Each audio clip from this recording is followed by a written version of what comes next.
Much obliged, everyone, for coming closer. Thank you. I do appreciate it. I don't know why no one likes to sit close to the front, but you guys are doing it today. I'm actually just going to swap this quickly for a shorter one. I mean, that one's so low, and now I've got a high one.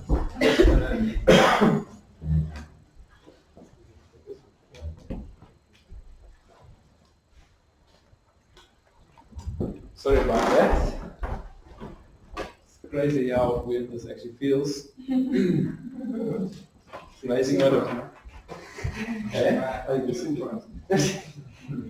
That's the thing. I mean, things can go anywhere. You don't even need a mic. You don't need a mic to say what you want to say. You can just go for it. Cool. The power will probably come on at 10 o'clock, but I'm just going to keep going like this. That's all right. So today, got two hands. Good start. It really feels quite strange. I'm going to put on a stopwatch here. When I did the Esther series, I preached for an hour and 15 minutes, and it was very naughty. So I've been timing myself these days. But today, we're talking about Prodigal God. So, who here has heard the story of the prodigal son? Pretty much everyone. It's one of the most well-known stories of the Bible. Who here knows what the word prodigal means? Come back. See, first things first. So we read these things and we know these things, but maybe, I'm going to be speaking this week and next week on Prodigal God. Where that comes from is a guy called Tim Keller. Many of you will know of his writings and so on. Wrote a book called The Prodigal God, which sometimes our assumption about the word prodigal is that it means wayward, right? Because the story of the prodigal son is the young son who goes and wastes his father's inheritance and lives a life of reckless sin. So we think prodigal means wayward, which if we say the prodigal God, maybe we get confused by that and we don't know what Tim Keller is on about. But before we go, let me just start with some definitions. So prodigal, interestingly, means two things, right? The first meaning for prodigal is wastefully or recklessly extravagant. For an example, prodigal expenditure. It's a way of using the word prodigal. Another way of using the word prodigal is its definition of giving or yielding profusely, very generous and lavish.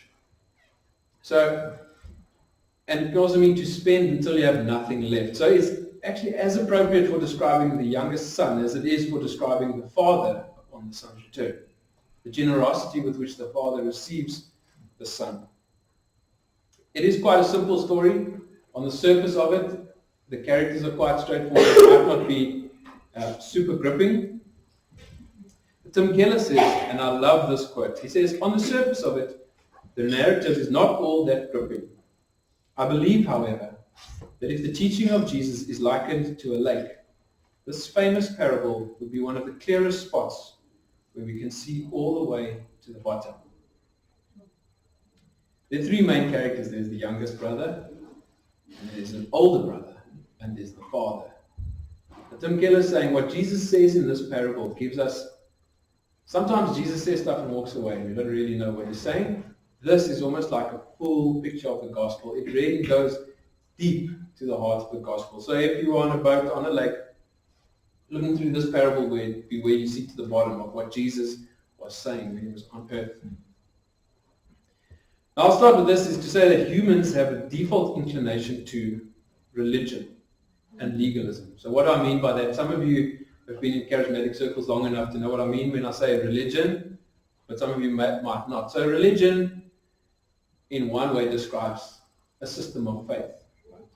Buddhism, Islam, whatever, those are all religions. That's not what I'm talking about here. What I'm saying is a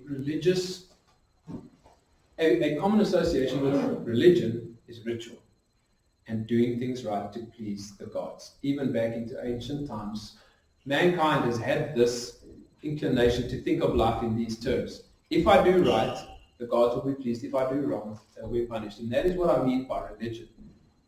It's a way of trying to get to God by your own means. And I think the thing is, even if you are a-religious, you don't subscribe to any religion, humans think this way, right? Humans understand this basic principle. And so sometimes, if we're not aware of that, it can lead us to easily feel like we've got it when it comes to the gospel. And it can cause us to stop pursuing and experiencing what Scripture actually calls a mystery. Something not easily got, if I can put it like that, especially by the carnal mind. Scripture continuously alerts to the mystery of Christ, the mystery of the gospel, the mystery of what God did through Jesus. But the mystery of the gospel is not complexity. The gospel is simple. The mystery of the gospel is its otherness. It is not one in a row of different types of religion. The gospel, true Christianity, is not in the mix with all the other type of religious things that you experience in the world, Islam and so on. It is actually completely other to that way of thinking. It is completely other to that way of approaching God and trying to please Him. The gospel actually shatters that whole way of thinking completely and invites us into something else. So that is why it's a mystery, not because it's difficult. It should be understandable to everyone. But the barriers in our hearts are often religious barriers to accepting the gospel and accepting its otherness. So without further ado, I'm going to read Luke 15. I didn't have a lot of slides today anyway. It was actually just Luke 15 on the slide, so you're not missing out. But we're going to listen this morning. So Luke 15 starts off with the parable of the lost sheep. Now the tax collectors and sinners were all drawing near to him, and the Pharisees and the scribes grumbled, saying, "This man receives sinners and eats with them." So Jesus told them this parable. "What man of you, having 100 sheep, if he has lost one of them, does not leave the 99 in the open country and go after the one that is lost until he finds it? And when he has found it, he lays it on his shoulders, rejoicing. And when he comes home, he calls together his friends and his neighbors, saying to them, 'Rejoice with me, for I have found my sheep that was lost.' Just so, I tell you, there will be more joy in heaven over one sinner who repents than over 99 righteous persons who need no repentance. Or, what woman, having 10 silver coins, if she loses one coin, does not light a lamp and sweep the house and seek diligently until she finds it? And when she has found it, she calls together her friends and neighbors, saying, 'Rejoice with me, for I have found the coin that I had lost.' Just so, I tell you, there is joy before the angels of God over one sinner who repents." And he said, "There was a man who had 2 sons. The younger of them said to his father, 'Father, give me the share of property that is coming to me.' And he divided his property between them, the father. Not many days later, the younger son gathered all he had and took a journey into a far country, and there he squandered his property in reckless living. And when he had spent everything, a severe famine arose in that country, and he began to be in need. So he went and hired himself out to one of the citizens of that country, who sent him into his fields to feed pigs. And he was longing to be fed with the pods that the pigs ate, and no one gave him anything. But when he came to himself, he said, 'How many of my father's hired servants have more than enough bread, but I perish here with hunger? I will arise and go to my father, and I will say to him, Father, I have sinned against heaven and before you. I am no longer worthy to be called your son. Treat me as one of your hired servants.' And he arose and came to his father. But while he was still a long way off, his father saw him and felt compassion, and ran and embraced him and kissed him. And the son said to him, 'Father, I have sinned against heaven and before you. I am no longer worthy to be called your son.' But the father said to his servants, 'Bring quickly the best robe and put it on him, and put a ring on his hand and shoes on his feet. And bring the fattened calf and kill it, and let us eat and celebrate. For this my son was dead and is alive again. He was lost and is found.' And they began to celebrate. Now the father's oldest son was in the field, and as he came and drew near to the house, he heard the music and the dancing. And he called one of the servants and asked what these things meant. And he said to him, Your brother has come, and your father has killed the fattened calf, because he has received him back safe and sound. But he was angry and refused to go in. His father came out and entreated him. But he answered his father, Look, these many years I have served you, and I never disobeyed your command. Yet you never gave me a young goat that I might celebrate with my friends. But when this son of yours came, who has devoured your property with prostitutes, you killed the fattened calf for him.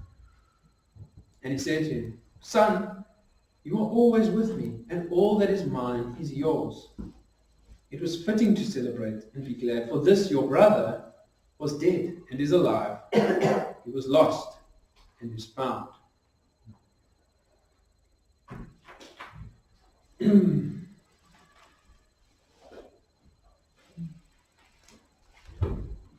How many of us have often thought that the story of the prodigal son is all about the younger brother? Right?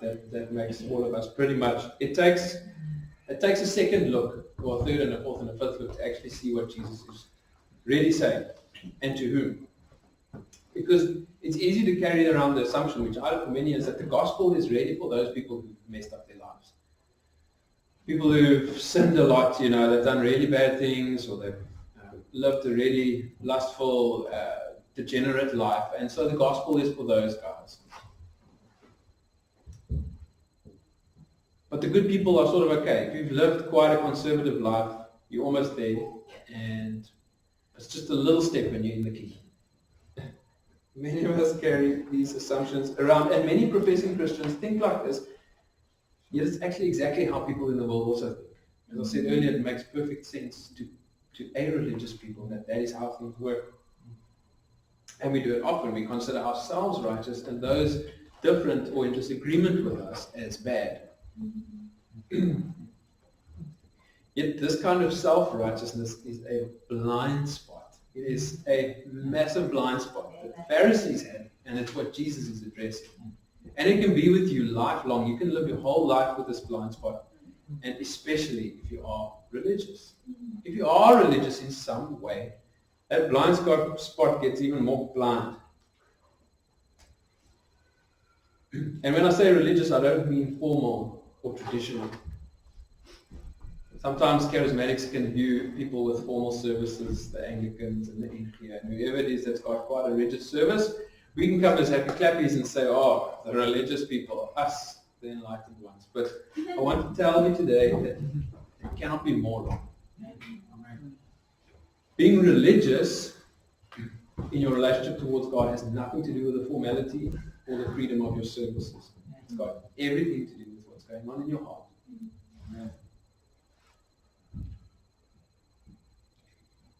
And if you have thought that the parable is mostly about the younger, maybe you have the same blind spot as the older.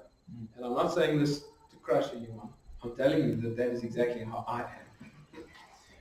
I thought of showing it, but I'll maybe share it next week. But I'm biologically also an older brother.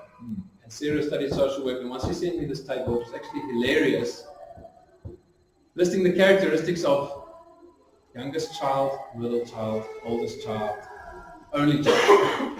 It was uncanny how many of those things were so true of me and so true of my younger brother.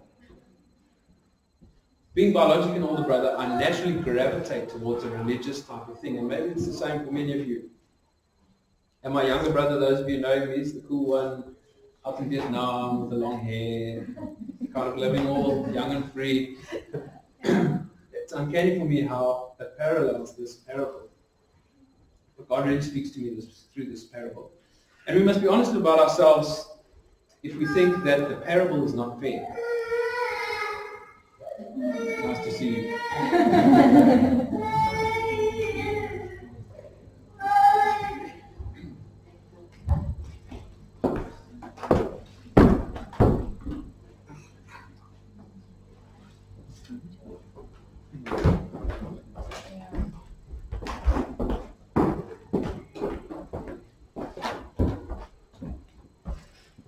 We must be honest with ourselves if we think that the parable is not fair. Right? It's not fair. The youngest brother wastes everything, but the father doesn't make him pay for it. And the older brother who's been the good boy doesn't have to pay anything. We must be honest about this.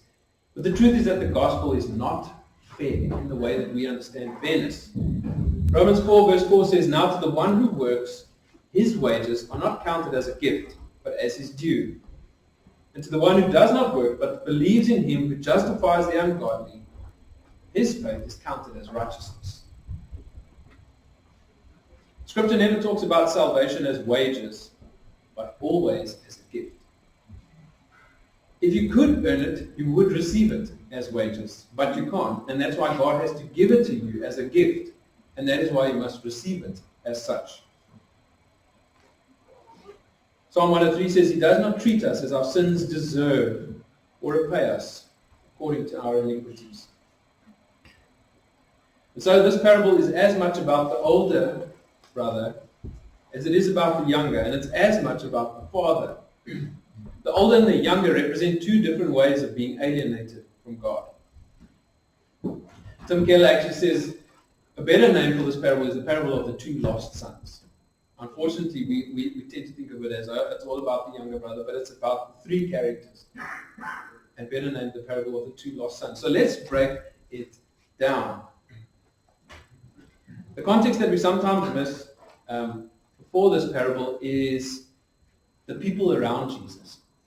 So right at the start of Luke 15, before we actually get to the famous parable about the sons, it says, "Now the tax collectors and sinners." So the tax collectors were like the evil people. They were not, none of us even likes paying tax, but these guys were quite brutal in the way that they would take tax from people. So they were not popular by any stretch of the imagination in the community. Sinners is a general word to just describe the people that were outside of the religious way of life.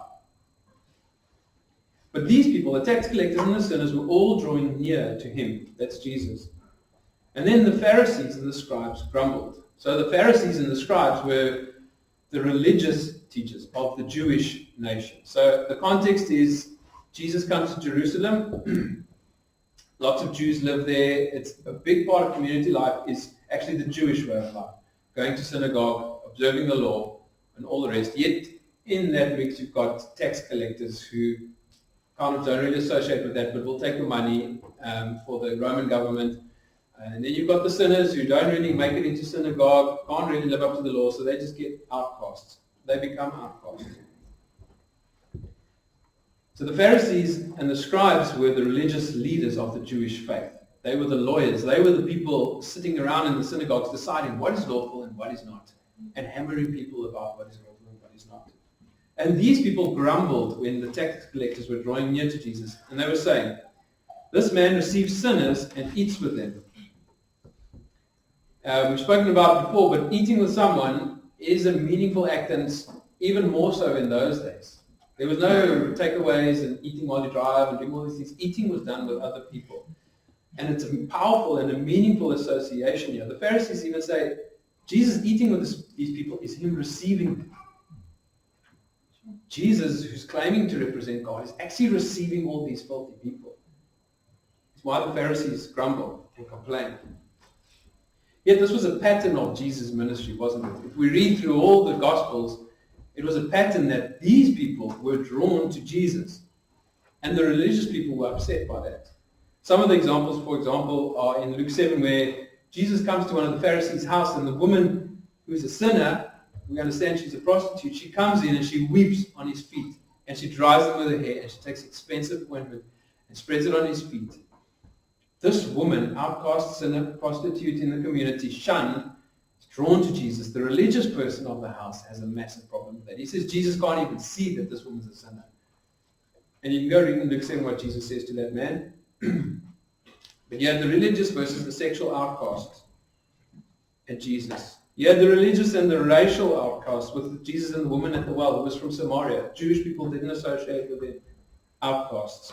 Jesus goes to the people at the pool of Bethesda, invalids, people who couldn't walk and who were sick, and he goes to them. All the people that the religious people would not associate with. You have Jesus and the political outcasts. Zacchaeus is a tax collector in Luke 19. He's the one who climbs the tree to see Jesus. Not in on the religious circle, an outcast. Yet he's the one who connects to Jesus, and the religious people do not.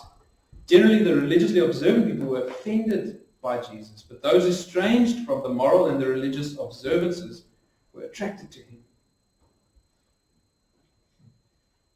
In these parables, the outcasts connect with Jesus, while the older brother Pharisees do not. And Jesus is telling these parables not to warm our hearts, but to shatter our categories. Okay?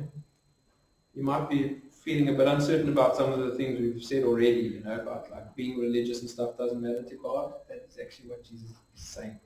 Doesn't make sense to us. It's exactly what Jesus is saying. He challenges what nearly everyone has ever thought about God, religion, sin, salvation, and how to connect to God. So that's the backdrop. Sinners drawing near, Pharisees having a problem with that. So Jesus told them this parable, and he tells them two more. He says, what man of you? Immediately Jesus starts to appeal to their instincts of compassion and concern. He says, if you guys, and he does so elsewhere, he says, if your donkey falls into the well, you're going to take it out, even if it's a Sabbath. But the Pharisees are so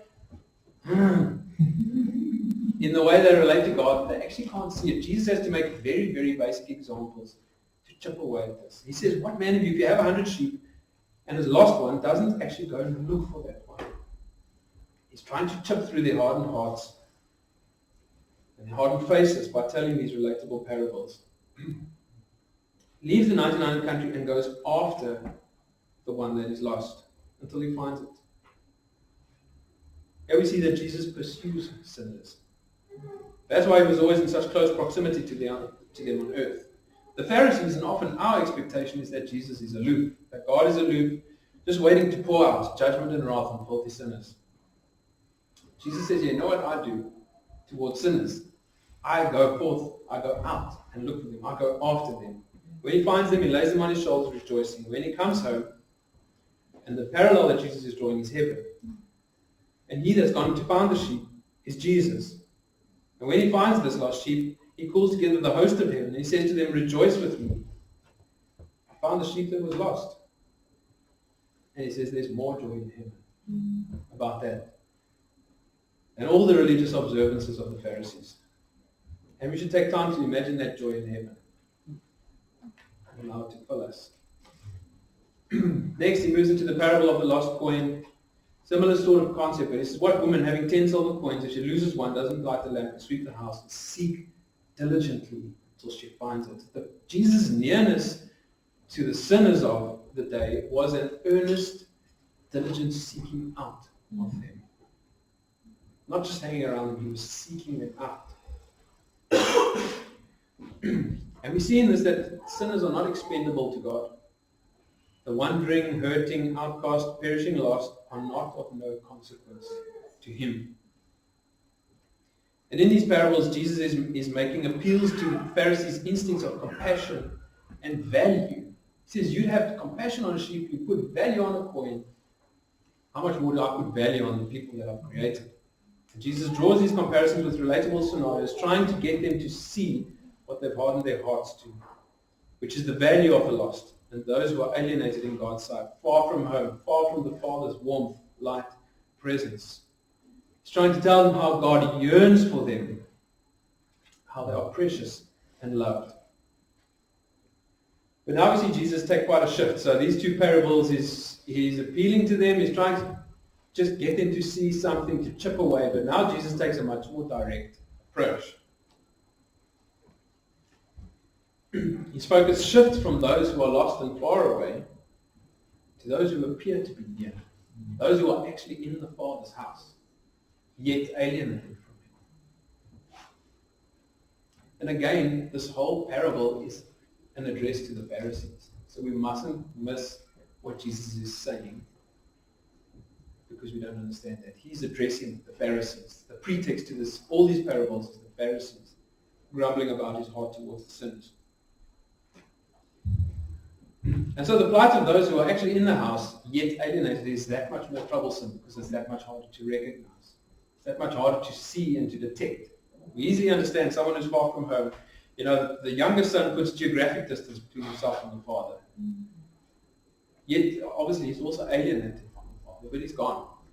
The youngest son is right there, doing all the right stuff, pleasing his father, slaving away for his father, yet as alienated from his father, as unreceiving of the father's grace, of what the father has, as the younger who's run away. And so in the end, there's really no difference between the two of them. They are both as lost, except that for the older brother, it's harder for him to know that he's lost. So after making these appeals, Jesus now moves to shine a light on the true nature of the Pharisees' hearts and illuminates the blind spot that they have. At the same time, in telling the parable, he doesn't sugarcoat the sin of the younger, as the Pharisees accused him of. They thought because all these sinners are with him, Jesus obviously liked him.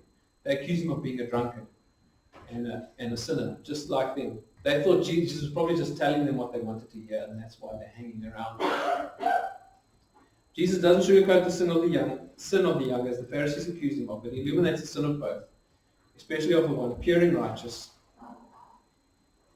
but at the same time bringing into focus the heart of the Father towards both.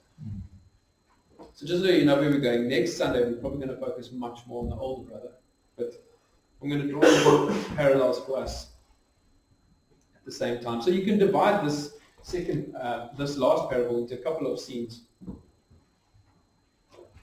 You'd say Act 1 is about the younger brother, Act 2 about the older brother. So in Act 1, Scene 1, and it says, and he said, there was a man who had 2 sons. The younger of them said to his father, Father, give me the share of property that is coming to me. Just basically the same way as saying, I kind of wish you were dead. When does inheritance come into play? It's when the father passes on. This younger brother shows deep disrespect for his father. He'd rather have the father's things than the father's presence. He'd rather have what's coming to him than have his father around him. It was a deep, deep, deep rejection of his father. Give me the share of property that's coming to me. And what that means practically is the oldest son would inherit 2/3 of whatever the father had, and then the younger, in this case, would have inherited 1/3. What does the father do? Typically in those days, the father might have given that child such a beating and told him to be quiet, or rejected him and chased him away. It is a big, big rejection and dishonor to the father. But this father endures this tremendous amount of disrespect and the loss of honor and the pain of rejected love. His son has rejected his love and his presence in his life. He doesn't get angry or retaliate, and he doesn't actually diminish his affection for the son to stop the hurt. But he divides his property between them.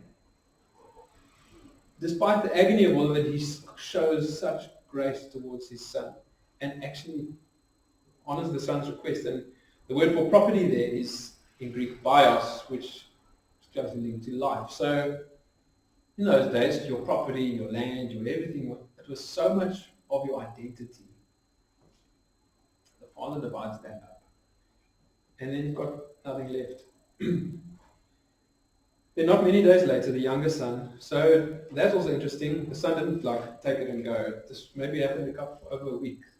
Father's experiencing this rejection from his son. This tension, this thing was just simmering, and then the son says, okay, once I've got it all, he makes his way out. He goes out, as we read, reckless living, loses all he has, to the point where he hides himself to a pig farmer. Now, pigs were unclean to the Jewish people. Okay, so Jesus is driving the point home even further to the Pharisees about how dirty you can be, but God has still got grace to you. It would have been repulsive to the Pharisees that this guy actually worked with the unclean pigs. And he ate what the pigs ate. Or in fact, it says he longed to eat, just get something that the pigs had. This guy was really in the most unclean and filthiest of places, and the Pharisees would have recoiled at thinking of someone like this. Yet no one gave him anything. He was deserted by all of his wealthy friends that probably promised him the world. when you met them. How often does that happen? I mean, how many of us actually experience that too? We've had a bit of a life like the younger brother at some point. Yes, you make all your friends in the pub or wherever it is, like they'll give you anything. Yes, and just like this, they drop you, and you got nothing. Same for this younger brother. Then he comes to himself and he says, how many of my father's hired servants have more than enough bread, but I perish with hunger? I'll arise and go to my father, and I'll say to him, Father, I have sinned against heaven and before you. I am no longer worthy to be called your son. So certainly the son at this point would have felt a deep sense of shame and regret at how he treated his father. We don't know how long he was away from home, but he understands he's actually sinned against God as well. It says, I've sinned against heaven and I've sinned against my father. And his plan to go back to the father, you can see the condition of the son's heart, is to say, Father, I see what I've done. I'm actually not worthy to even come back into this family, but I'd rather actually be one of your servants than whoever I am now. I want to come back, but the pain and the shame and regret that I have at having treated you that way causes me to say, I'll rather just be your servant. He's effectively saying, I know I have no right to come back to the family, but Father, apprentice me to your trades. Whoever, maybe the father had guys building stables and building sheds or doing whatever. He had workmen around. The son is saying, rather make me one of the trainees, and then I can at least be around, and maybe I can earn a wage and I can start to pay you back. Father, I can start to pay you back for what I've done. And then he arises and he comes to his father. But while he was still a long way off, his father saw him and felt compassion and ran and embraced and kissed him. So the parallel that, or what we often hear here, and I thought about it this week, is how Middle Eastern fathers didn't run. But I actually wonder how many of us can imagine our own fathers running like that to come and see us. I mean, we know our fathers love us, but maybe you can imagine your dad jogging or something. But like, to imagine your own father. You come home, like your father just sprinting out there, seeing you from the stoop, sprinting out to come and meet you. As much as our fathers love us, it's actually hard for us to imagine them doing that.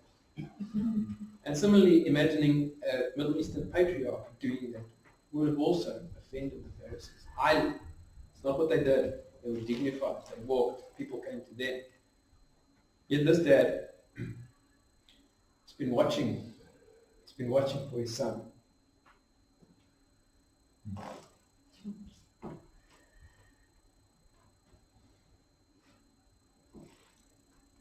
And he sees him and he feels for him.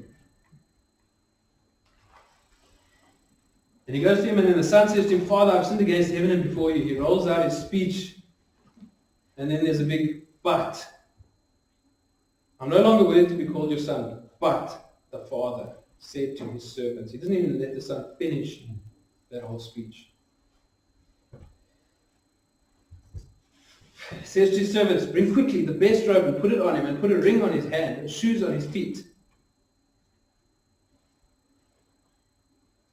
And bring the fattened calf and kill it, and let us eat and celebrate. For this my son was dead.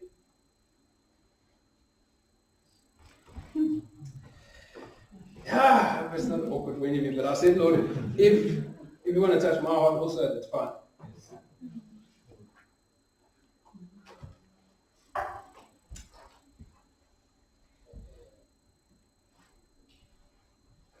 I began to celebrate.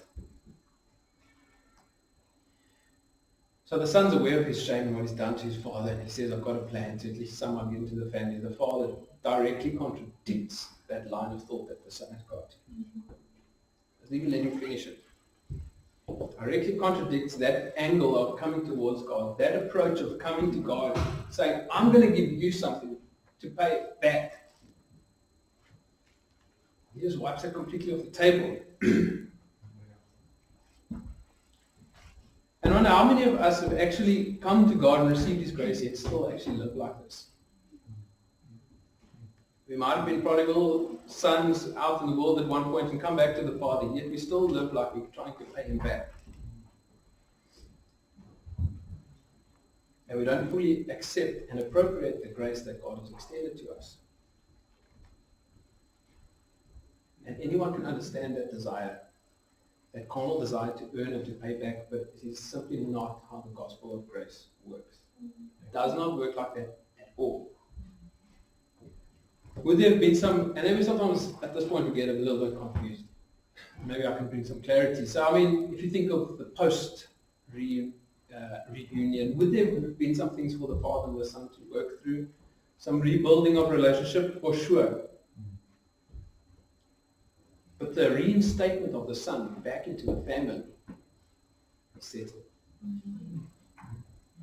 The conferral of sonship onto the younger son was the father's to give and to do. It was completely unrelated to the son's capacity to earn it. That reinstatement was full. And I think it's really the concept of earning that we struggle with. And what might help some of you guys, I think it was Dallas Willard who said that grace isn't opposed to effort, but to earning. So we sometimes stumble at this, like, can God really love me that much? Can He really just reinstate me? What of, after that, seeking Him, getting closer to Him, even things like disciplines or whatever, living out your life in God certainly takes some effort sometimes. It takes some work, just as much as the son would have had to rebuild relationship with his father, but it's never about earning. Any of that is never about earning the father's approval and acceptance. Grace isn't opposed to effort, but to earning. Do not try and earn it, because the gospel doesn't work with earning. It's not a wage. Not even the son's abject contrition can merit the father's favor, but the love and the acceptance of the father towards the son are absolutely free. 2 Corinthians 5:19 puts it like this: God was in Christ reconciling the world to Himself, not reckoning to them their trespasses.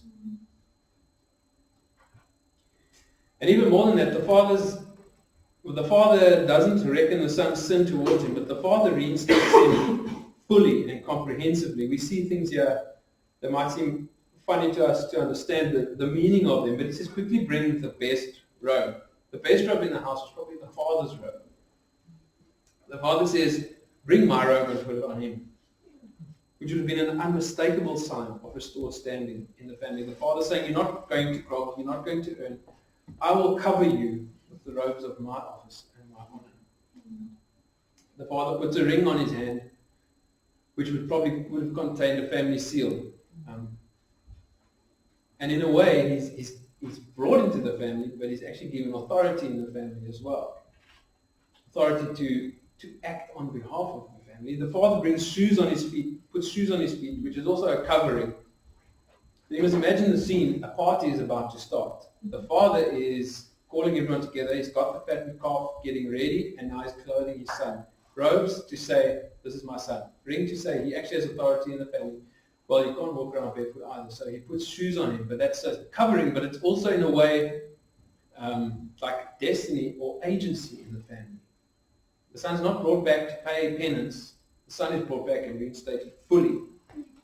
All of these, the robe, the ring, and the shoes together, are a full reinstatement of identity.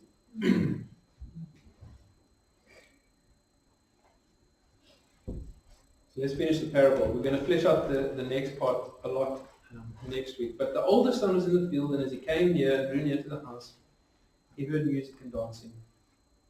Called one of the servants and asked what these things meant. And he said to him, your brother has come, and your father has killed the fattened calf, because he has received him back safe and sound. But he was angry and refused to go in. This was basically a vote of no confidence in his father. I cannot believe my father's done this. The father's actions are not acceptable to the oldest. Just as the Pharisees, Jesus' response to the unclean and the outcast was not acceptable to the Pharisees. And they refused to go in. And Jesus actually talks about the kingdom. He says the Pharisees make it hard for people to come to the kingdom. The Pharisees refused to enter the kingdom, and they made it hard for others. They said, no, you cannot get in unless you become like us.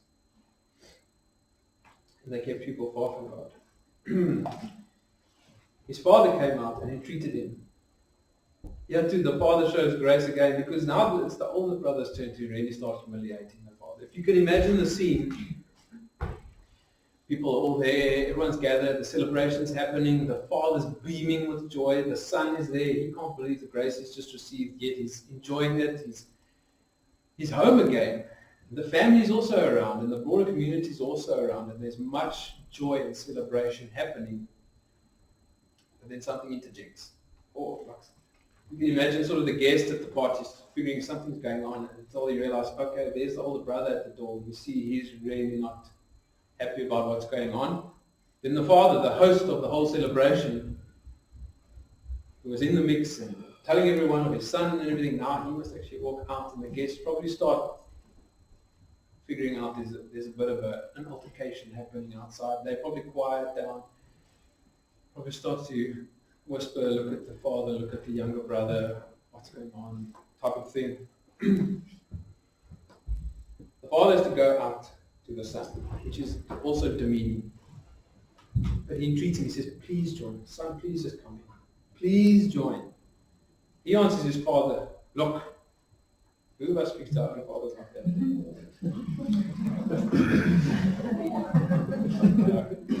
No. But this guy does. This oldest brother, in front of everyone, disrespects his father deeply. He publicly humiliates his father with his open rebellion. He carries on. He says, these many years I've served you. He's saying, you owe me. You owe me, Father. I never disobeyed your command. Yet you never gave me a young goat that I might celebrate with my friends. So he's worried about the cost of all this. Because you remember I told you the 1/3, 2/3 thing. Well, divide up inheritance, the older brother gets 2/3, the youngest gets 1/3. Well, the youngest is gone and he's spent all of it. So now his full reinstatement into the family means, well, he's a rightful heir again. So now the older brother has to share the 2/3 that was left. He has to give a portion to this younger brother again. It doesn't sit well with him.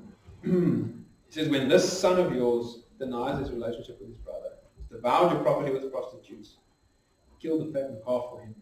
And yeah, I think possibly the family knew, the community knew where the younger brother was and what he was up to.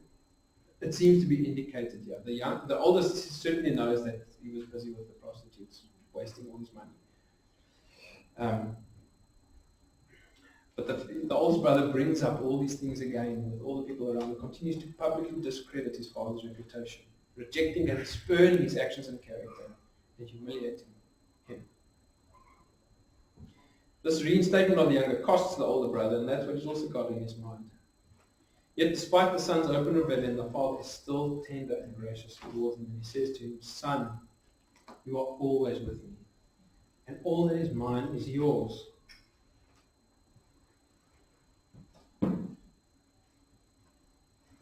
He couldn't receive from God. Everything was actually there for him too, but he couldn't receive it because of his pride and the way he tried to relate to his father through earning. He said to him, son, you're always with me. All that is mine is yours. It was fitting to celebrate and be glad, for this your brother was dead in disgrace, and now is alive. He was lost. He was out there without home, without family, with his back, and he was found. The father is still tender despite all of this. And yeah, what I love about this is because sometimes we think that Jesus hated the Pharisees. We see him fighting with them, we think, oh, Pharisees. No, like, never mind how Pharisaical we are ourselves sometimes. But the good news is how compassionate Jesus is towards the Pharisees. The patience with which he entreats them. He's like the father entreating this younger son, the older brother, saying, come in and join. The kingdom is here. I want you to be part of it. The older says, no. Jesus and the Father still make that appeal for them to come in. And then the story just ends. Jesus doesn't actually finish it. What happens? Does the older brother come in and be reunited with his brother of all those years who he played with when they were children? Does he himself experience the Father's grace and delight in it and take part in it? We don't know. Jesus doesn't finish it. And why doesn't he finish it?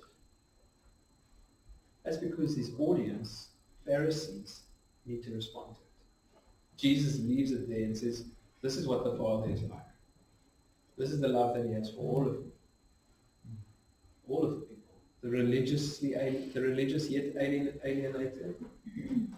So much love for him. The sinful out there, outcast and alienated, so much love for him. There's enough love in the Father's house for all of them. But he leaves it there because he wants the Pharisees to respond to his message. So next week we're going to unpack in a little bit more detail his message. It is about love, yes, but we're going to look next week a little bit more at the older brother to try and help ourselves see how maybe, we want to clean that out. If there's anything like it still in our hearts that approaches the Father that way, we're going to spend some time doing that. So I think in closing, Nadia can play a bit of a song for us, but I actually just want to allow us some time to connect with the Father. Where's Nadia?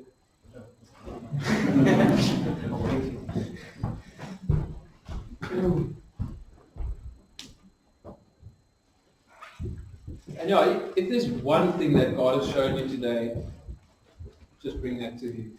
I said a lot, there's no slides, sorry there won't be slides either to come, because I didn't have any in the first place. So, but my hope is that in reading the Word we can see what Jesus is saying there. And if there was just one thing that you want to respond to with God now, I just want to create space for that. So that you don't move on from it, and then you can take it into your week. But yeah, maybe it's the fact that He watches and looks for sinners, or maybe you feel like a prodigal this morning, and you think God is far away, or you think that when you come back He's going to give you a club. When you come back, He's going to give you most severe discipline of your life. But I want to encourage you, Father's actually watching in anticipation of you coming back and rejoining. He sees you, He feels compassion for you, He has only tenderness in His heart towards you.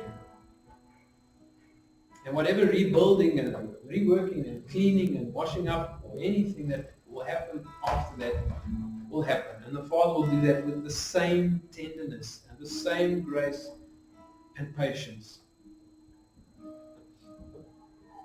But do come. He is looking for you. Or maybe you're confident that you're back home and yes, you're with the Father, but maybe there's just something in your heart that relates to Him like this oldest brother. You've been serving in the worship team, or you've been serving on this team, and you've gone on missions for God, and you've done all these things, but He's still waiting for something from Him. You're still waiting for Him to give you something. You're still trying to earn blessing from Him by doing all those things.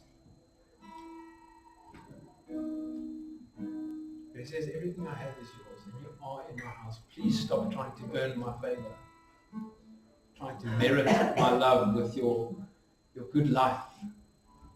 Trust me, you had no good life to begin with. Jesus covered that, and whatever is coming since is from me anyway. So please stop trying to earn it. Please stop relating to me like that. Some of us need to be almost broken in by the Father's love. Some of us have a hesitation at receiving the Father's love in its simplicity. Because it takes humility. It takes humility to say, I could never earn it. I can't earn it. It takes humility to lay down your guns, to lay down your spade. All this labor brings you to your knees. And then the Father says, I've made a table, I've made a feast. And then thirdly, maybe there's a element of Jesus' heart for sinners that you realize you are missing. You may even be doing all the charismatic stuff, doing all the right stuff. You may be serving others. And you may be visiting widows and orphans in their distress, carrying out what God considers pure religion, what's pure before the Father. You may be carrying those things out, but trust me, if you're carrying it out to give yourself a standing before God, it's the same folly as the Pharisees. Whether it's your shining morality and your subscription to the law that gives you confidence before God, or all your ministry outcomes that give you a confidence before God, it's the same folly. Jesus would give us the heart that he has. He would be appealing to us and saying, as much as he'd have compassion on a sheep, or a dog, or an animal, you need compassion. You need to have the heart that Jesus has, because he did it from a place of genuine love and compassion, and that's what we need as well. So if you're struggling with that, despite doing all the good stuff, allow Jesus to give you his heart afresh. Allow him to give you his heart afresh. So Nadia's just going to lead us in song, but you can sing along or not, but it's up to you. But if you want to respond to God, we're just going to leave some time for that. And if you'd like to pray with anyone at the front, you're welcome to do that as well.